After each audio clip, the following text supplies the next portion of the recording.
A millionaire slaps his wife at a lavish wedding, thinking he's caught her in a betrayal. But as security drags him away, he doesn't realize she's pregnant with his child. The fallout is brutal. His empire crumbles, his family disowns him, and the world turns against him. Then, the real shock hits. The messages he saw weren't what he thought. Now, the woman he destroyed is fighting for her life and their unborn baby. Without him, can he ever make things right, or has he lost everything forever? Before we get into the story, comment below where in the world you are watching from today, and if you're enjoying these stories, make sure you're subscribed, because tomorrow's special episode is one you definitely don't want to miss. The Westbrook Hotel ballroom glittered with crystal chandeliers and elegant floral arrangements, transforming the space into a wonderland of white roses and twinkling lights. Harrison Reed stood tall at the edge of the dance floor, nursing a glass of scotch as he watched his sister Vanessa twirl in her wedding gown. The soft fabric billowed around her like a cloud as her new husband dipped her dramatically, earning applause from the assembled guests. Harrison's lips curved into a satisfied smile. Everything was perfect, exactly as he'd ensured it would be, after insisting on covering most of the wedding costs. The Westbrook was one of his most successful property developments, and tonight it showcased both his sister's happiness and his own remarkable success. "Your sister looks beautiful," Melody said, appearing at his side in a fitted emerald dress that complemented her warm complexion. Her dark hair was swept into an elegant updo, exposing the delicate curve of her neck. Harrison slipped his arm around her waist, pulling her closer. "Not as beautiful as you." Melody's smile didn't quite reach her eyes. She'd been distant lately, distracted.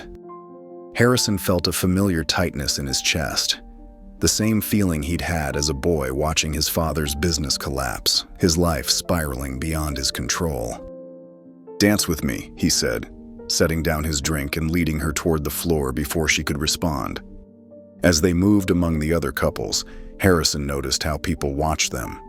The power couple, the real estate mogul, and the talented interior designer whose touch had made the Westbrook's penthouse suites the most sought-after accommodations in the city. From the outside, their life appeared flawless, yet something felt off. Melody's body was tense against his, her conversation limited to polite responses. When her phone buzzed in her clutch for the third time, Harrison's jaw clenched. "Popular tonight," he remarked, trying to keep his tone light. "Just work," she replied, but her fingers twitched nervously against his shoulder. Later, as Harrison chatted with investors, he spotted Melody across the room, her phone in hand, a small smile playing on her lips as she typed a response to someone. The smile vanished when she caught him watching. Harrison excused himself and made his way to the bar, ordering another scotch. From this vantage point, he could see Melody's phone screen light up again. The name that flashed made his blood run cold. Liam Parker, Melody's childhood friend. The successful doctor who always seemed to be around when Harrison was away on business. The man whose casual touches on Melody's arm lasted seconds too long. Harrison downed his drink in one burning gulp. Across the room, Melody slipped away from the crowd, finding a quiet alcove near the terrace doors. She placed a hand on her still flat stomach, practicing the words under her breath. "Harrison, we're going to have a baby. I wanted to be sure before I told you. That's why I saw Liam." She shook her head, starting again. "I know we talked about waiting, but sometimes life has other plans." Her phone buzzed again with Liam's response. Results confirmed. Definitely pregnant. "Congratulations, Mel. When are you telling Harrison?" She smiled, typing back. "Tonight, after the wedding. Thank you for rushing the tests." Harrison approached silently, his face darkening as he glimpsed the exchange before Melody quickly locked her screen. "Having a nice chat with Liam?" His voice was dangerously low. Melody startled, clutching her phone. "Harrison, Give me the phone, Melody." He extended his hand, palm up. "It's not what you think." Melody's eyes darted around, noting several guests glancing their way. "Then what is it?" Harrison's voice rose slightly. "What are you hiding?" "Please, not here," Melody whispered, touching his arm. "I was going to tell you tonight." "Tell me what? That you've been sneaking around with him?" Harrison grabbed for the phone, but Melody pulled back. "You're being ridiculous. Liam is my doctor, Harrison. He's been helping me with—" "Your doctor?" Harrison laughed bitterly. "Is that what we're calling it now?" Guests were openly staring now.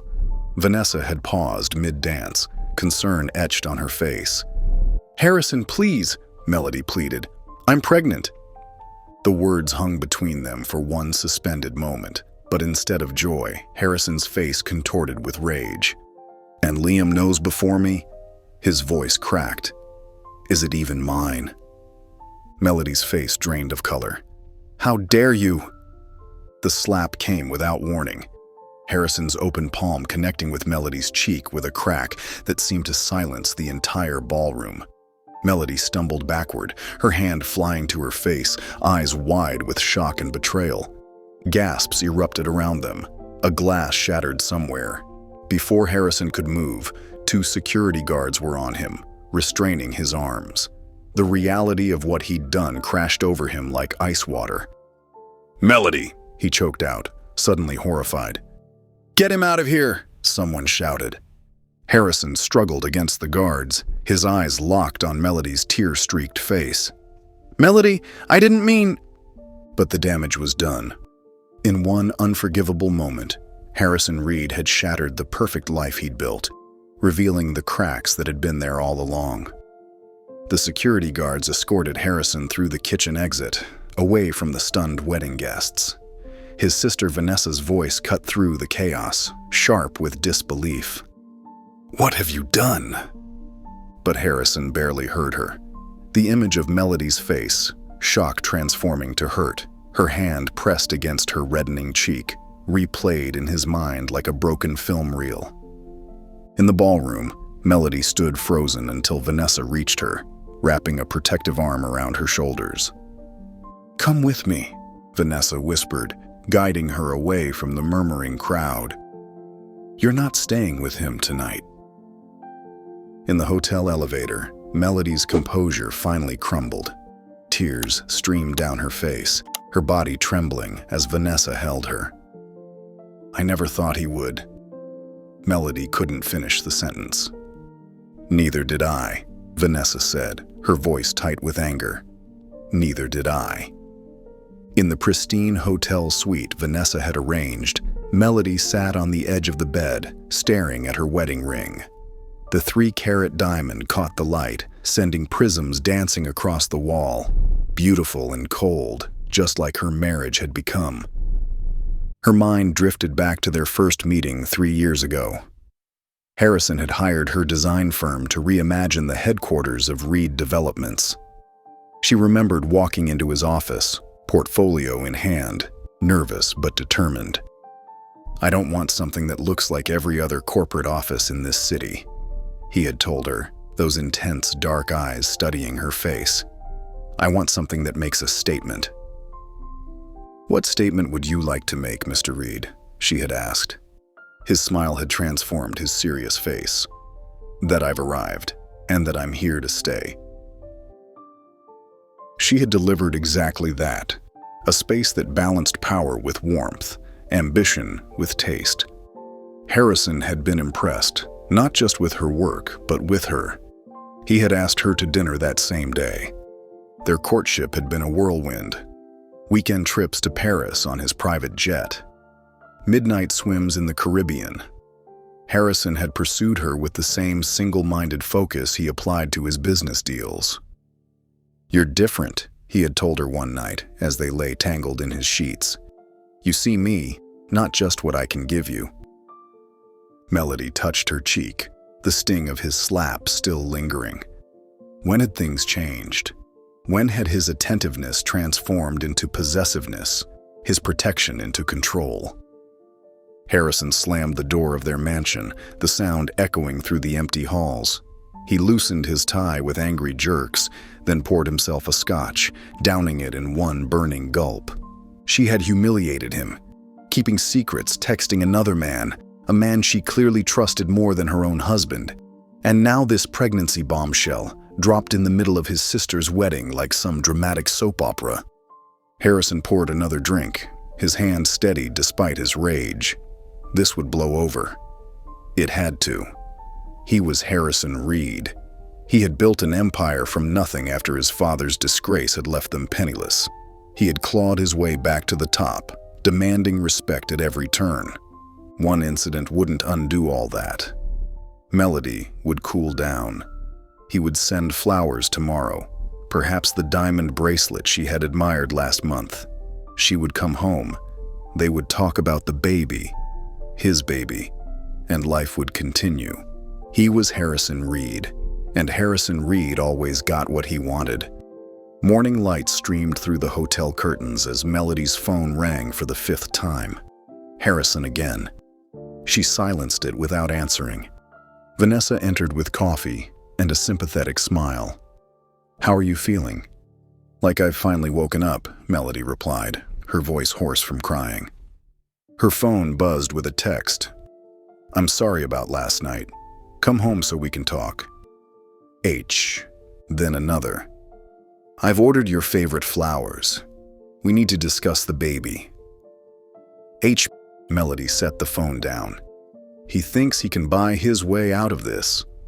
That's Harrison, Vanessa sighed.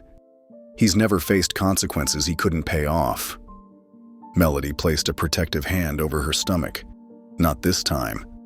Harrison's confidence began to crack when his phone erupted with calls at 8 a.m. First his assistant, voice tight with concern. "The video is everywhere, Harrison." "What video?" he demanded. From the wedding, someone recorded the incident with Melody. Before he could respond, another call came through. Jeremy Watkins, his biggest investor in the Riverfront project. "I can't be associated with this, Reed," Watkins said without preamble. "My wife is on 3 charity boards for domestic violence. I'm pulling my funding."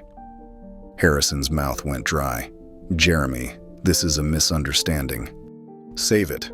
My lawyers will be in touch." By noon, 3 board members had called emergency meetings, and his PR team was in crisis mode. Harrison paced the living room, his carefully constructed world crumbling around him. In the sterile office of Patricia Winters, one of the city's most formidable divorce attorneys, Melody signed her name on the preliminary papers. Her hand trembled slightly, the pen scratching against the heavy paper.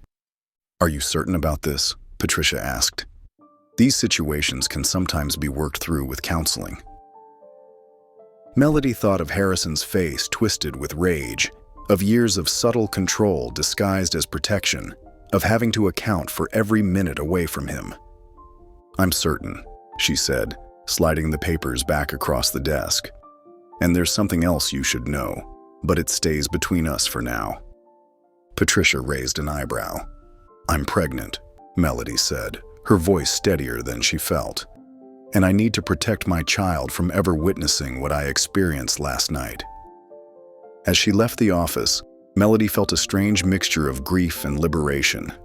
The love they once shared still ached in her chest, but for the first time in years, she was making a decision entirely her own. Harrison sat at the head of the Reed Development boardroom table, his tie uncomfortably tight around his neck. The faces surrounding him, men and women who had once smiled deferentially in his presence, now regarded him with stony expressions. "This isn't necessary," Harrison said, fighting to maintain his composure. "One personal incident shouldn't affect company operations." Margaret Chen, the longest-serving board member, slid a tablet across the polished mahogany. "This personal incident has been viewed 8 million times, Harrison. Our stock has dropped 15% since markets opened." Harrison glanced at the screen. A video of himself, face contorted with rage, his hand striking Melody's face. The sound of collective gasps from the wedding guests made his stomach turn. "Effective immediately," said Thomas Barrow. "You are to take a leave of absence from Reed Development. We'll announce Walter as interim CEO this afternoon." "This is my company," Harrison snarled, rising to his feet. "My name is on the building." "And that's precisely the problem," Margaret replied. "The board vote was unanimous. Security will escort you to clear out your office." As Harrison stepped into the elevator, his phone buzzed with a notification. His sister Vanessa had posted a statement on social media. "Family means protection, not pain. Until my brother seeks the help he needs, I cannot in good conscience maintain a relationship with him. My support lies entirely with Melody during this difficult time." Harrison's hand trembled as he pocketed his phone. The doors opened to reveal 2 security guards waiting to accompany him to his office. "Meanwhile, your blood pressure is slightly elevated, but that's not unusual given the circumstances," Liam said, removing the cuff from Melody's arm. His office was warm and inviting, nothing like the cold sterility of most medical spaces. "Is the baby okay?" Melody asked, her hand instinctively moving to her stomach. "Everything looks perfect," Liam assured her, his professional demeanor softening. 10 weeks along, strong heartbeat. Do you want to hear it?" Melody nodded, tears welling in her eyes as the rapid whooshing sound filled the room. A life, her child, their child. After the examination, Liam sat across from her in his consultation room, no longer her doctor but her friend of 20 years. "Have you told him yet?" he asked gently. Melody shook her head. "Patricia thought it would be better coming through the legal documents, more protection that way." "He's still convinced we're having an affair, isn't he?" "Yes." Melody twisted the wedding ring she hadn't yet removed. "The irony is, he was so worried about losing me that he created exactly the situation that drove me away." Liam leaned forward. "I'm here for whatever you need, Mel. But as your friend and your doctor, I need you to prioritize your health. Stress isn't good for either of you." "I know," she whispered, placing her hand on her still flat abdomen. "This little one is my priority now." Harrison sat alone in his home office, a tumbler of untouched scotch beside him. The divorce papers had arrived by courier an hour ago, the legal language cold and precise. Property division, financial settlements, and then custody arrangements for the unborn child of the marriage, due approximately 7 months hence. The words blurred before his eyes. Pregnant. Melody was pregnant. With his child. The realization hit him like a physical blow. The secret meetings, the text messages, the hushed phone calls. Not an affair. Prenatal appointments. Morning sickness. His wife had been carrying their child while he had been consumed with jealousy. Harrison reached for his phone to call her, then stopped. What could he possibly say? That he was sorry for striking the mother of his unborn child? That he had mistaken her joy for betrayal? The truth crashed down on him with devastating clarity. The texts from Liam, her childhood friend, a doctor, had been about the pregnancy. She had been planning to tell him at the wedding. Instead, he had humiliated her, hurt her, in front of everyone they knew. Harrison slumped forward, burying his face in his hands. His company was slipping away. His sister had disowned him. His wife was divorcing him. And somewhere across the city, she was carrying their child. A child who might grow up never knowing its father. For the first time in years, Harrison Reed wept, alone in the empire he had built, finally understanding the magnitude of what he had destroyed. Harrison stared at the divorce papers spread across his desk, the words, "custody arrangements for the unborn child," burning into his vision. His child, their child. The revelation hollowed him out, replacing his righteous anger with crushing guilt. She was pregnant, he whispered to the empty room. All this time. The next morning, he sent the first bouquet, white lilies, Melody's favorite. The florist returned with them untouched, a note attached. Ms. Montgomery Reed refuses delivery. Harrison tried again. Roses, Orchids, each attempt rejected. He wrote letters, first formal apologies, then raw, unfiltered pleas for forgiveness. He described the counseling sessions he'd begun attending, the anger management classes, the steps he was taking to become a better man. Each envelope returned unopened. On a rainy Tuesday, he parked across from the modest apartment building where Melody had taken residence. He waited 4 hours before catching a glimpse of her, umbrella in hand, her coat unbuttoned enough to reveal the small but unmistakable curve of her belly. The sight made his throat tighten. When she spotted his car, her expression hardened. She turned and walked the opposite direction, disappearing around a corner. "Sir?" A security guard tapped on his window. "The tenant has requested you leave the premises." Harrison nodded, started the engine, and drove away. Melody hunched over the toilet, retching violently. Morning sickness, cruelly misnamed since it struck at all hours, had been particularly brutal this week. She rinsed her mouth and caught her reflection in the bathroom mirror, pale, with dark circles under her eyes. Her phone buzzed with a client notification. Since renting this small apartment and setting up her independent design practice, she'd been working twice as hard for half the income. Her previous clients had been Harrison's connections, wealthy developers and socialites who now avoided her out of loyalty to him or discomfort with the scandal. The joint accounts remained untouched. Her attorney had assured her she was entitled to access them, especially given her condition, but Melody refused. She wouldn't give Harrison the satisfaction of thinking she needed his money. "I can do this alone," she told her reflection, one hand resting protectively over her growing bump. Later that afternoon, while reviewing fabric samples for a small restaurant renovation, a wave of dizziness washed over her.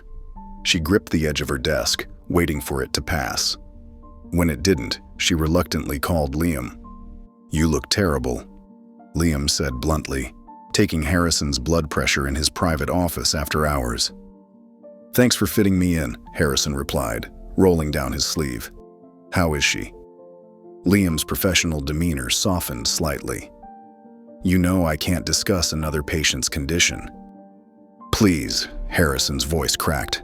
"I'm not asking for details. Just tell me they're okay." Liam sighed.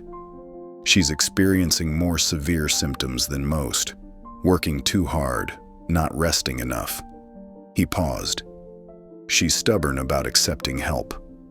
Harrison nodded, unsurprised. "The baby?" "Healthy so far." Relief washed over Harrison. He pulled an envelope from his jacket. "This contains information on the best maternal fetal medicine specialists in the state. If she needs anything at all, these doctors will provide it, no questions asked. I've arranged everything anonymously." Liam took the envelope cautiously. "Why are you doing this?" "Because I love her," Harrison said simply. "And I'll spend the rest of my life trying to make up for what I did, whether she ever forgives me or not." That night, Harrison couldn't sleep. He wandered through their empty mansion, pausing at the room that would have become the nursery. He remembered a night 3 years ago, shortly after their wedding, when they'd stood in this very room. "What do you think?" Melody had asked, gesturing to the empty space. "Blue, pink, or something neutral?" Harrison had wrapped his arms around her from behind, resting his chin on her shoulder. "Whatever you want. I just want them to have your eyes. And your determination," she'd added, turning in his arms. "But hopefully, not your stubbornness." "Look who's talking," he'd laughed, kissing her softly. They'd planned 3 children, maybe 4, a family to fill the emptiness of his childhood, to give him what he'd never had. Now, he might never even hold his own child. His phone rang, startling him from the memory. Liam's name flashed on the screen. "Harrison, she's in the hospital. Low blood pressure, dehydration. She'll be okay, but..." "Which hospital?" Harrison was already grabbing his keys. "Metropolitan.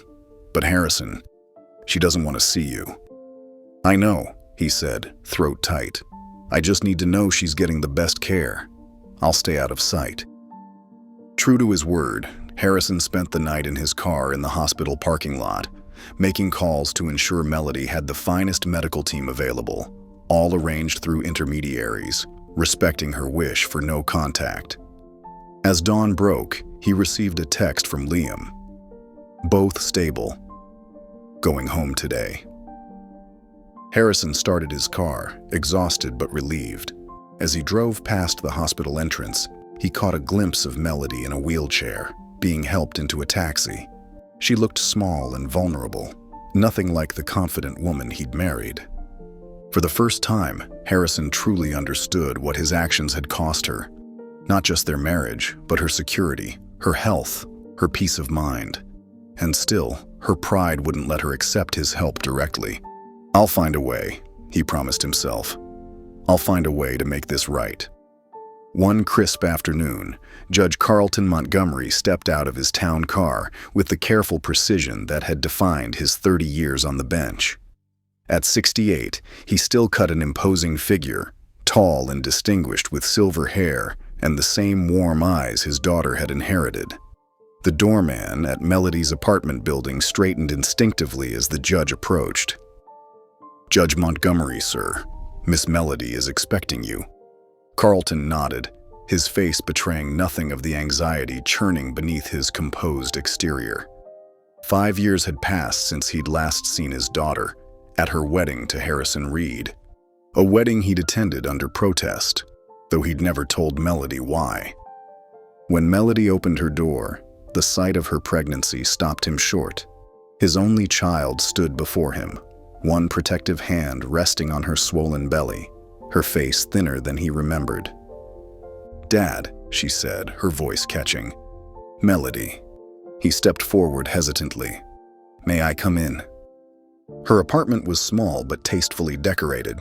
Carlton noted the absence of the luxury she'd grown accustomed to with Harrison, feeling a complicated mix of pride and concern. "You didn't have to come," Melody said, lowering herself carefully onto the sofa. "When your doctor called me, I was on the first flight." He sat across from her, hands clasped between his knees. "I should have come sooner. We haven't exactly been close, Dad." The understatement hung between them. After her mother's death, Carlton had buried himself in his work, leaving Melody to be raised primarily by nannies and boarding schools.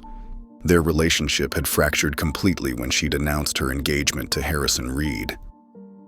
"I know I haven't been the father you deserved," he admitted, "but I'd like to be the grandfather this child needs." Tears welled in Melody's eyes. "I'm scared, Dad. I thought I could do this alone, but..." Carlton moved to sit beside her, tentatively putting an arm around her shoulders. To his surprise, she leaned into him. "You're not alone anymore," he promised. Harrison was reviewing financial documents when his assistant interrupted with news that made his blood run cold. "Judge Carlton Montgomery has been seen at Ms. Montgomery Reed's apartment building, sir. He arrived yesterday." Harrison closed his eyes, the past rushing back. Judge Carlton Montgomery, the man who had sentenced his father to 15 years for financial fraud. The man whose harsh words still echoed in Harrison's nightmares. "Robert Reed, your crimes have destroyed countless lives. You will serve as an example that no one is above the law." Harrison had discovered the connection while researching Melody when they first met. He'd initially pursued her out of a twisted desire for revenge against the family that had destroyed his own. But then he'd fallen genuinely in love, and the revenge plot had been abandoned, though he'd never revealed the connection to Melody. Now Judge Montgomery was back in town, undoubtedly ready to pass judgment on him as he had on his father. 2 days later, Harrison waited in his car outside the medical center where Melody had her weekly appointment. He'd been careful to keep his distance, respecting her wishes while ensuring she received the best care. But today, he needed to see her, to explain about her father, about his own father, about the tangled history between their families. As Melody emerged from the building, Harrison stepped out of his car. Before he could approach her, a tall figure intercepted him. Judge Montgomery. Mr. Reed. The judge's voice carried the same authoritative tone Harrison remembered from his father's sentencing. I believe my daughter has made it clear she doesn't wish to speak with you. With all due respect, sir, this is between Melody and me. You lost the right to my respect when you struck my daughter. The judge's eyes were cold. Did you think I wouldn't recognize you? The son of Robert Reed? I wondered what your real motivation was for pursuing Melody. Harrison paled. It wasn't like that. Not in the end. Save it. Montgomery stepped closer, lowering his voice. I still have considerable influence in this city. What remains of your business, your reputation? I can destroy it all with a few phone calls. Stay away from my daughter and my grandchild. You can't keep me from my child, Harrison said, his voice steady despite his racing heart. Watch me. Montgomery turned away, rejoining Melody, who had been watching the exchange with confusion from a distance. As they walked away, Harrison stood frozen, realizing that the past he'd tried to bury had resurfaced to threaten not just his relationship with Melody, but his future with his child. Melody woke to the sound of beeping monitors, her vision blurry as she blinked against the harsh hospital lights. This was the third time this month she'd been admitted, each episode more frightening than the last.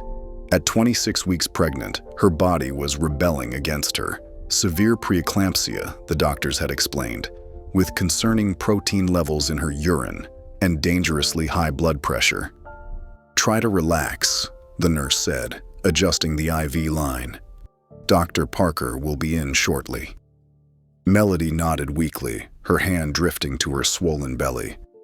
Despite everything, despite all the complications, feeling her baby move beneath her palm was still the most miraculous sensation she'd ever experienced. The door opened, and Liam entered, his face professionally composed, though Melody could read the concern in his eyes. Your blood pressure's still too high, he said, checking her chart. We need to get it stabilized. Is the baby? The baby's holding steady, but I won't sugarcoat this, Mel. This pregnancy is putting tremendous strain on your system. Her father appeared in the doorway, his imposing frame somehow diminished by worry. What are our options, doctor?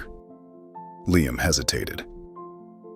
There's a specialized treatment protocol that's showing promising results for cases like Melody's. It could help prolong the pregnancy safely until the baby's lungs are more developed. Then let's do it, Carlton said decisively. It's not that simple, Liam explained. The treatment is only available at a few centers worldwide. The nearest is in Switzerland. Melody closed her eyes, exhaustion washing over her. Switzerland, she whispered. Of course it would be halfway around the world. Harrison sat in his car across from the hospital, careful to maintain the legally required distance mandated by the restraining order. He'd been coming every day since Melody had been admitted, receiving updates from a sympathetic nurse he'd befriended.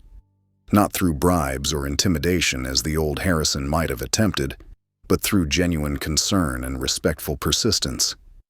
His phone buzzed with a text from the nurse. Dr. Parker looking for you.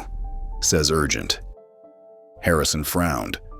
Liam had made his contempt clear during their few interactions. For him to reach out now. 20 minutes later, Harrison sat across from Liam in the hospital cafeteria, the legal distance from Melody's room carefully maintained. She's getting worse, Liam said without preamble. The baby, too. There's a treatment in Switzerland that could save them both, but we need to move quickly. Harrison's throat tightened. What do you need from me? Money? I'll pay whatever it costs. It's not just about money, though the treatment isn't covered by insurance. Liam pushed a folder across the table. These are her latest scans and test results. And this, he slid over a small envelope, is something I thought you should have. Harrison opened it with trembling fingers. Inside was a black and white ultrasound image. For a moment, he couldn't breathe. There, in grainy contrast, was the distinct profile of a tiny face, his child's face. That's your daughter, Liam said quietly. Daughter, Harrison repeated, the word foreign and precious on his tongue. His finger traced the curve of the baby's cheek, her tiny nose. Something broke open inside him, a feeling so powerful it was almost painful. There's a complication beyond the medical issues, Liam continued. Judge Montgomery is insisting he accompany Melody to Switzerland, but the Swiss clinic requires a family member to serve as a secondary caregiver during the treatment protocol. The judge's age and health make him an unsuitable candidate. I'll go, Harrison said immediately. You can't. Your bail conditions prohibit international travel. If you leave the country, you'll be violating your agreement. When you return, you'll face jail time. Harrison looked down at the ultrasound again, at his daughter's perfect profile. In that moment, his decision was already made. I don't care, he said simply. What matters is that Melody and our daughter get the treatment they need. Liam studied him for a long moment. You understand what you're risking. This assault charge could become a felony with additional penalties if you violate bail. I understand perfectly. Harrison carefully placed the ultrasound in his breast pocket, close to his heart. Make the arrangements. I'll handle the legal consequences when we return. And if Judge Montgomery refuses to allow you near her, Harrison's jaw tightened. This isn't about him or me anymore. It's about Melody and our daughter. Make him understand that. As Liam stood to leave, Harrison called after him. Parker, thank you for bringing me this. His hand pressed against the pocket holding the ultrasound. Liam nodded. Don't make me regret it. Left alone, Harrison pulled out the ultrasound again. His daughter. His responsibility. For the first time since that terrible night at the wedding, his path forward was absolutely clear. Some choices transcended pride, transcended freedom, transcended everything but love. Harrison stared at his laptop screen, the numbers telling a stark story. His personal investment accounts, his collection of rare watches, his minority stake in a downtown high-rise, all of it converted to liquid assets within 72 hours. The total was substantial, but irrelevant. What mattered was that it would be enough. Are you absolutely certain about this, sir? Miranda, his longtime executive assistant, was the only person he still trusted with his affairs. Once these transfers are complete, there's no going back. I've never been more certain of anything. Harrison signed the final authorization, then slid a sealed envelope across the desk. This contains all the documentation for the Montgomery Family Medical Foundation. As far as anyone knows, it's an anonymous charitable trust established to help families with high-risk pregnancies. Miranda nodded, understanding the subtext. And the beneficiary selection process? We'll prioritize one Melody Montgomery Reed, whose case has been brought to the Foundation's attention by her physician. Harrison's voice remained steady, though his hand trembled slightly as he closed the laptop. The money transfers directly to the Swiss clinic. Judge Montgomery will be suspicious, but the paper trail ends with the Foundation. What about your bail hearing tomorrow? Harrison stood and walked to the window, looking out at the city skyline he'd helped shape. I won't be attending. I'll be surrendering myself to the authorities in the morning. Harrison, it's already decided, Miranda. He turned back to her, his expression resolute. The medical evacuation flight leaves tomorrow afternoon. I need to be in custody before then, or Montgomery might find a way to block it. He'll know it was you. He can suspect all he wants. What matters is that he won't be able to prove it, and he won't deny his daughter the treatment that could save her and the baby. Harrison picked up the ultrasound picture from his desk, the one permanent fixture among the boxes and emptied drawers. This is my daughter, Miranda. I can rebuild my fortune. I can serve whatever time they give me, but I can't replace them. Days later, Judge Carlton Montgomery stood in the Swiss clinic's pristine hallway, his suspicious gaze fixed on the doctor. So, you're telling me that an anonymous foundation just happened to select my daughter's case? His judicial instincts were screaming that something wasn't right. And this foundation just happened to have enough funds for a medical evacuation, specialized treatment, and accommodations. The Swiss doctor nodded pleasantly. The Montgomery Family Medical Foundation has been very generous. We receive many referrals from them for high-risk pregnancy cases. Montgomery Family... Carlton's eyes narrowed. This foundation bears my family name? Perhaps a coincidence? I understand it was established recently by an anonymous donor with a particular interest in maternal fetal medicine. Carlton thanked the doctor curtly and pulled out his phone, dialing his law clerk back in the States. Jacob, I need you to investigate a foundation. Find out who's behind it. He paused, listening to the news from home. Reed did what? He surrendered himself. Melody lay in her hospital bed, the gentle beeping of monitors a constant reminder of her precarious situation. The Swiss mountains visible through her window seemed a world away from the chaos of the past months. Her hand rested on her swollen belly, feeling the gentle flutters that had begun just that morning. "Hello, little one," she whispered. "You're quite the traveler already." A nurse entered, carrying a small cream-colored envelope. "This came for you with the arrival paperwork, Mrs. Montgomery Reed." Melody took it with trembling fingers. Inside was a simple note, handwritten in a familiar sharp script. "Your health and our child's come first, always." No signature, but none was needed. She knew the handwriting immediately. Harrison. "Is everything all right, Mrs. Montgomery Reed?" the nurse asked, noticing her tears. Melody felt the baby move again, a stronger flutter this time, as if responding to her emotions. "I'm not sure."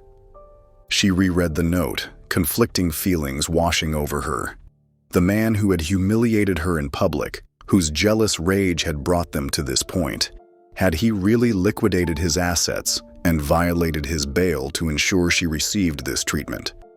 The Harrison she had fallen in love with would have. The Harrison who had struck her seemed incapable of such selflessness.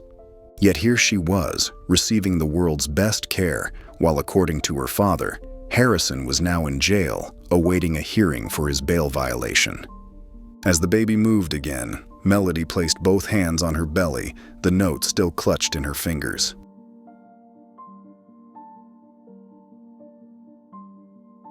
"Your father is a complicated man," she whispered to her daughter.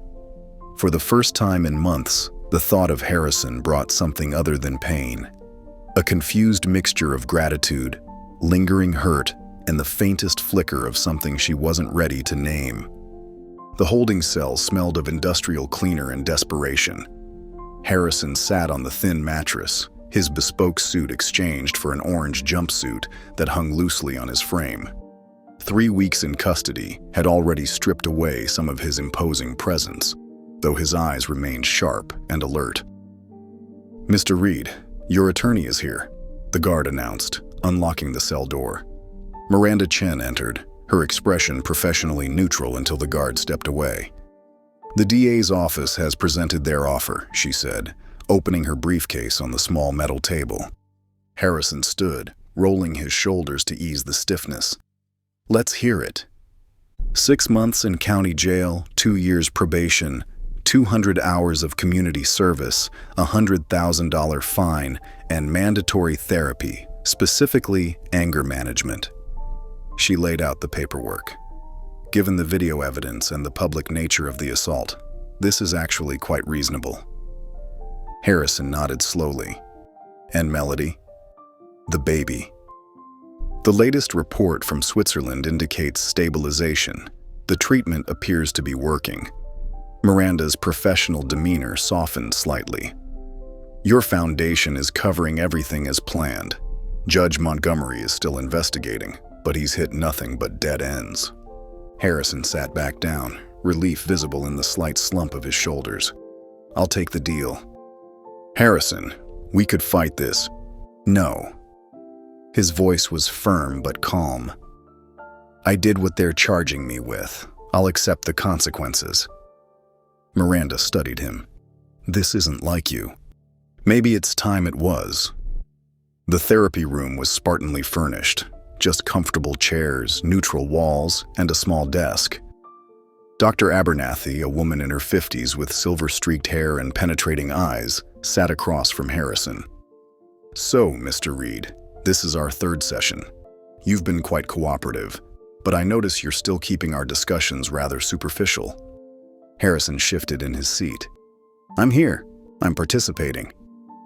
Yes, but therapy isn't just about checking boxes for your plea deal. She leaned forward. Tell me about your father. Harrison's jaw tightened. What does he have to do with anything? You mentioned last session that he left when you were 12, after a financial scandal, correct? He abandoned us. Harrison's voice hardened. Left my mother and sister with nothing but debt and shame. And you rebuilt everything. I did what needed to be done. Dr. Abernathy nodded. And now you control everything in your life. Your business, your environment, your relationships. Harrison fell silent, his eyes fixed on a point beyond the doctor's shoulder. Mr. Reed, what were you thinking when you saw those texts on your wife's phone? The question hung in the air for several long moments before Harrison answered, his voice barely audible. That I was losing her. That she was slipping away like everything else I've ever... He stopped, surprised by the emotion threatening to break through. Like everything else you've ever what? Harrison. Loved. The word came out raw, unfiltered. Everyone I've ever loved has left. The Swiss Clinic's sunroom was filled with soft light filtering through tall windows. Melody sat wrapped in a blanket despite the warmth, her hand resting on her now visibly pregnant belly.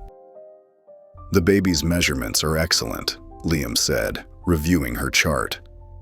The treatment is working better than we hoped. Melody smiled, the first genuine smile in weeks. She's a fighter. Like her mother. Liam sat beside her, hesitating before speaking again. Melody, there's something you should know. I visited Harrison before coming here. Her smile faded. Why would you do that? Because he deserved to know the truth. Liam met her gaze steadily. I told him about our text messages, that we were consulting about your pregnancy, planning how you would surprise him at the wedding. Melody's hand tightened on her belly protectively. How did he react? He broke down, Mel. Completely. Liam's voice softened. He thought we were having an affair. He thought I was trying to take you away from him. That doesn't excuse what he did. No, it doesn't, Liam agreed. But he's accepted a plea deal with no attempt to fight it. He's in therapy, real therapy, and he liquidated nearly everything he owned to create that foundation that's paying for all this. He gestured around them. The foundation he named after your family, not his.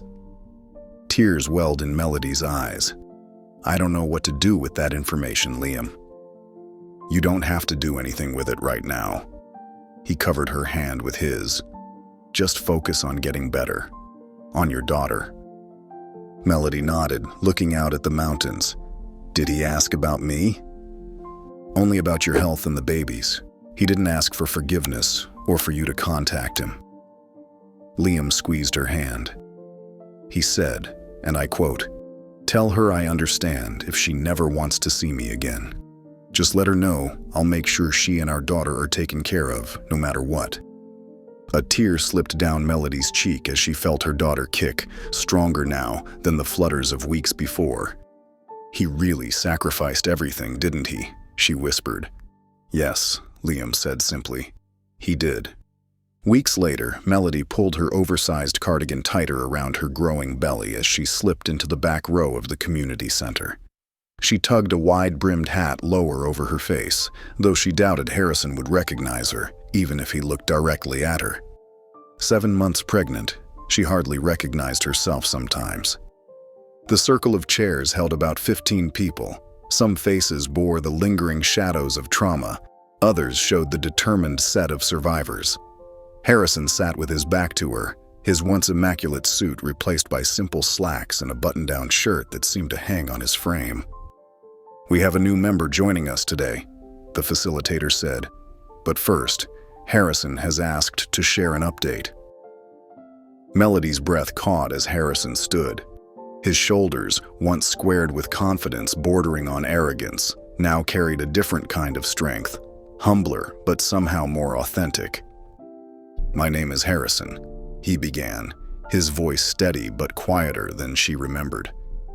"7 months ago, I struck my wife in public." The words hung in the air, raw and unvarnished. "I've spent every day since trying to understand why I did something so unforgivable to the person I loved most." He paused, swallowing hard. "In therapy, I've been working through my abandonment issues, my father's betrayal, my fear of losing control. But those are explanations, not excuses." Melody felt tears prickling behind her eyes as Harrison continued. "The hardest part has been accepting that I may have lost her forever, and that it's no one's fault but my own." His voice cracked slightly. "She's pregnant with our daughter, a child I may never get to know because of one moment when I let my insecurity and rage take over." A woman across the circle spoke up. "Have you tried to apologize?" Harrison shook his head. "At first I did everything wrong. I sent gifts, made promises, all about what I wanted. Now I understand that's not what she needs. She needs to feel safe, to know I've changed not just to win her back, but because it was the right thing to do." "And have you?" someone else asked. "I'm trying, every day." Harrison's hands opened in a gesture of vulnerability. "I've learned that real love isn't possession or control. It's wanting someone's happiness even if you're not part of it." He took a deep breath.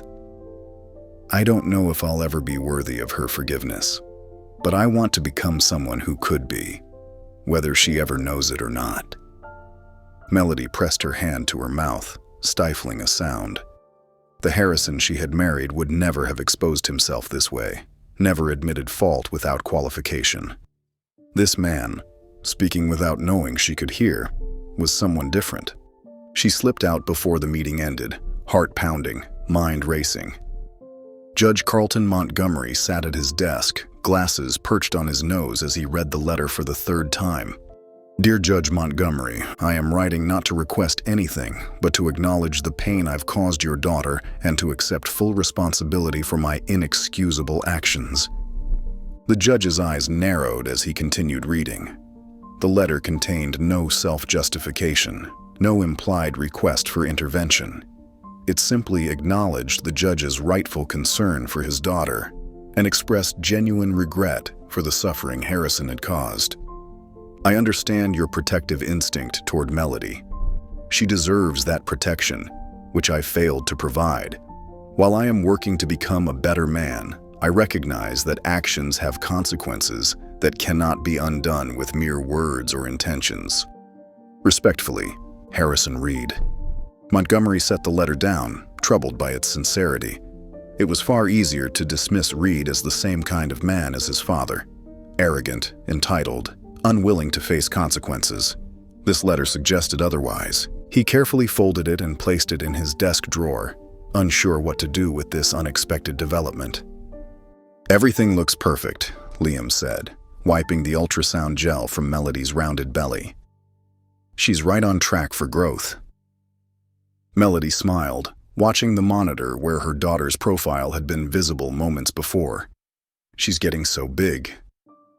"You're in the home stretch now." Liam made notes in her chart. "How are you feeling otherwise? Any more headaches?" "No.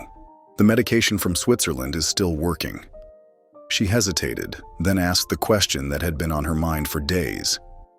"How is Harrison doing? In his therapy, I mean."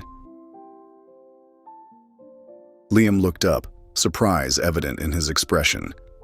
"He's committed to it. Dr. Abernathy says he's doing the real work, not just going through the motions." Melody nodded, her fingers tracing circles on her belly. "I saw him, at the support group. He didn't see me. Ah. Liam set down his clipboard. And he's different. Her voice was soft, uncertain. Really different. He is, Liam confirmed. The man I met in jail wasn't the same Harrison Reed who slapped you at that wedding. The question is, does that matter to you? Melody looked down at her wedding ring, which she still wore on a chain around her neck. I don't know, she whispered, but I think I need to find out. 3 weeks before her due date, Melody sat at her kitchen table, staring at her phone. She'd been composing the same message for nearly an hour, writing and deleting, uncertain if she was making the right choice. Her daughter kicked vigorously, as if offering encouragement. Okay, Melody whispered, placing a hand on her belly. I hear you. She took a deep breath and typed a simple message to her lawyer. I'd like to establish a channel for Harrison to receive updates about the pregnancy. Nothing extensive, just basic information about the baby's health and development. She hit send before she could change her mind. 2 days later, her lawyer forwarded Harrison's response. Please convey to Melody my deepest gratitude for this consideration. I will respect whatever boundaries she wishes to establish, and am thankful for any information she's comfortable sharing. The formality of communicating through lawyers felt strange after the intimacy they had once shared, but it provided a buffer that Melody needed. Each week, she sent brief updates, the baby's measurements, heartbeat strength, her own health improvements since the Swiss treatment. Harrison's responses were consistently respectful, never presumptuous. He asked thoughtful questions about her comfort and the baby's development, but never pushed for more information than she volunteered. By the 8th month, their messages had evolved. What began as sterile medical updates gradually included small personal notes. The baby has been kicking like crazy whenever classical music plays. Remember how you always said our child would be a musician? Harrison's reply came the same day. I remember. Maybe she'll have your eye for design and my appreciation for Bach. A dangerous combination. Melody found herself smiling at his response, then caught herself, surprised by how natural it felt. Through Judge Montgomery's connections, Melody learned that Harrison had sold his penthouse and most of his assets. He now lived in a modest apartment and drove a practical sedan instead of his collection of luxury cars. The fortune he'd accumulated had been largely directed to Melody's medical care and substantial donations to domestic violence prevention programs. He's not doing it for show, her father admitted reluctantly one evening. He declined having the foundation named after him or receiving any public recognition. I checked. Melody nodded, processing this information. The Harrison she had married would have ensured everyone knew about his generosity. This quiet philanthropy spoke volumes about his transformation. As her due date approached, their communication became more direct. Harrison had earned the privilege of occasional text messages rather than lawyer-mediated updates. Their exchanges remained cautious but increasingly warm. Doctor says everything looks perfect. She's in position for delivery. That's wonderful news. How are you feeling? Enormous. Impatient. A little scared. You'll be amazing. You always are. Melody read that last message several times, feeling something shift inside her that had nothing to do with the baby's movements. 3 days later, at 2:17 a.m., Melody woke to a sharp pain and wetness soaking her sheets. The contractions came quickly after that, stronger than she'd expected for early labor. Too soon, she gasped, reaching for her phone with shaking hands. Without conscious thought, she scrolled past Liam's name, past her father's, and called Harrison. It was only as the phone rang that she realized what she'd done. He answered on the first ring. Melody? His voice was alert despite the hour, as if he'd been waiting for this call. The baby, she managed between breaths. She's coming. Early. Where are you? Home? Yes, she gasped as another contraction hit. I need to get to the hospital. I'm on my way. 15 minutes. Can I call anyone for you? Already called you, she said, then added in a moment of clarity between contractions. "I want you there, Harrison. For her birth. I don't know what that means for us, but I want you there." There was a brief silence, filled with the sound of keys jangling and a door closing. "I'll be there," he promised, his voice thick with emotion. "And Melody? It means everything. Whatever you decide after, this means everything." As she hung up, Melody realized she was crying, not from pain, but from the recognition that despite everything that had happened, despite the hurt and betrayal, there was still something between them worth exploring, for their daughter's sake, and maybe, just maybe, for their own. Harrison sprinted through the hospital parking lot, his heart hammering against his ribs. The early morning air bit at his skin, but he barely noticed. All he could think about was Melody and their daughter, coming into the world weeks ahead of schedule. He burst through the emergency entrance, scanning frantically for the maternity ward signs. Finding the direction, he raced down the corridor only to collide with a security guard blocking his path. "Sir, I need to see some ID," the guard said, hand raised. Harrison fumbled for his wallet. "My wife, ex-wife, she's in labor. I need to get to her." The guard checked his tablet after seeing Harrison's license. His expression hardened. "Mr. Reed, I'm afraid there's a restraining order on file. You can't proceed to the maternity ward." "Please," Harrison's voice cracked. "She called me herself. She wants me there. I need authorization from me." Judge Montgomery's authoritative voice cut through the tension. He stood several feet away, his silver hair disheveled, clearly having rushed to the hospital himself. The security guard straightened. "Judge Montgomery, sir, I was just explaining to Mr. Reed that I'm aware of the restraining order. I filed it." The judge approached, studying Harrison's face. Not the defiance or entitlement he expected, but raw fear and concern. "How did you know she was here?" "She called me," Harrison said, his eyes pleading. "Judge Montgomery, I know I have no right to ask anything of you, but this isn't about me. It's about Melody and our daughter. Please." The judge saw something in Harrison he hadn't before, not the arrogant businessman who had hurt his daughter, but a man transformed by genuine remorse and love. "Let him through," the judge finally said. "I'll take responsibility." The security guard nodded and stepped aside. "Thank you," Harrison whispered, genuine gratitude in his eyes. "Don't make me regret this," the judge warned, but without his usual severity. Together they hurried to the delivery room where Melody's cries could be heard through the door.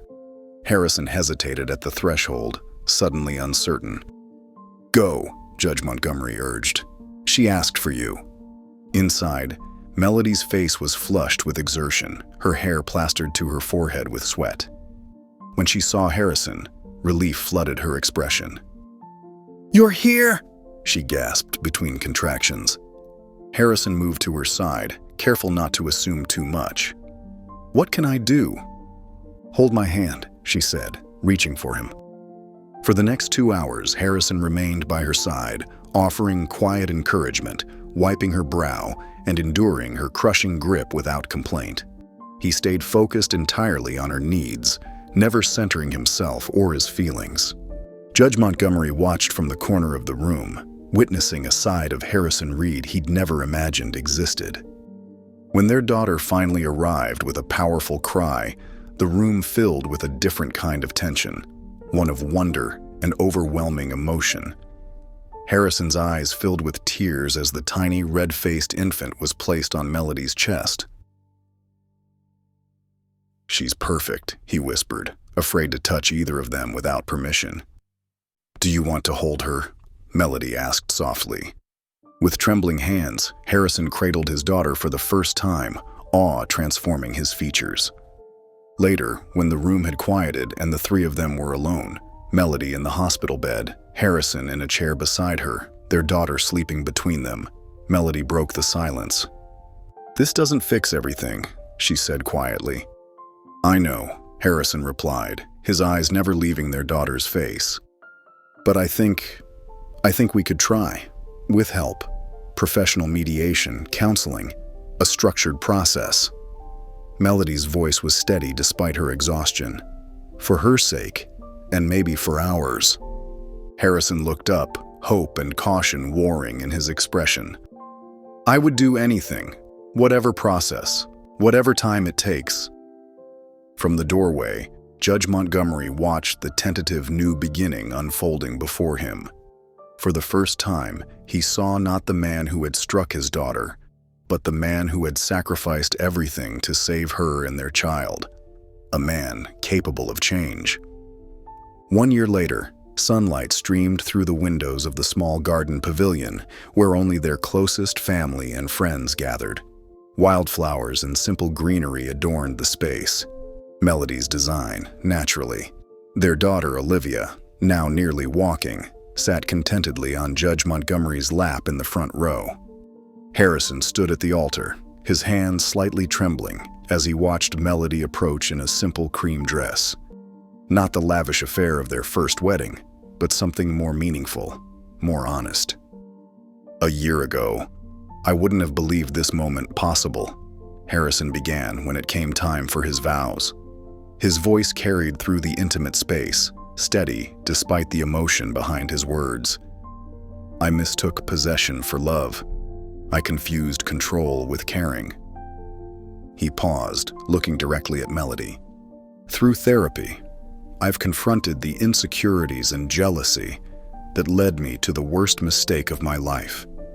I've learned that real love isn't about ownership. It's about support, respect, and trust." Flashbacks of their difficult journey played in his mind. The first mediated meeting where they could barely look at each other. The breakthrough session where he finally understood how his controlling behavior had slowly suffocated their relationship long before that terrible night. The first time Melody allowed him to take Olivia for an overnight visit, her trust a precious gift he vowed never to squander again. "I stand before you not as a man who deserves forgiveness, but as one who will spend every day earning the trust you've begun to place in me again," Harrison continued. In the second row, Liam nodded approvingly. Their relationship had evolved from perceived rivalry to genuine respect. Harrison had even consulted Liam when establishing his foundation for domestic abuse survivors, channeling his business acumen toward redemption rather than profit. Melody's vows were equally moving, acknowledging her own journey of healing. "I've learned that forgiveness isn't weakness, it's strength. That accountability isn't punishment, it's growth." She spoke of rebuilding her interior design business, finding her voice again, and the courage it took to consider reconciliation. "We're not the same people who married the first time. We're stronger, wiser, and more conscious of what we almost lost forever." After they exchanged simple bands, replacements for the ostentatious jewelry of their past, Judge Montgomery brought Olivia forward. Together, the three of them shared the first dance, their daughter balanced between them, her delighted giggles punctuating the music. Later, at Olivia's first birthday celebration that immediately followed, Harrison's phone buzzed with an important business call. Without hesitation, he switched it off, choosing to remain present as Melody chatted animatedly with colleagues about a new project. He watched her, not with suspicion or jealousy, but with admiration for her talent and confidence. When she caught his eye across the room, her smile held something they had fought hard to rebuild: trust. "She's getting so big," Liam commented, approaching with a gift for Olivia. "She is," Harrison agreed easily, the former tension between them long dissolved. "Thank you, Liam. Not just for this," he nodded at the present, "but for everything. For being there for them when I couldn't be." "That's what friends do," Liam replied simply. As Harrison rejoined Melody, taking Olivia into his arms, he recognized the precious nature of their hard-earned happiness. Not perfect, not without continued work, but genuine and built on a foundation of respect, accountability, and love in its truest form. If you enjoyed this story, I found another special one just for you. Our community can't stop talking about how heartwarming and moving it is. Click on the video in front of you to experience this beautiful story before it's gone.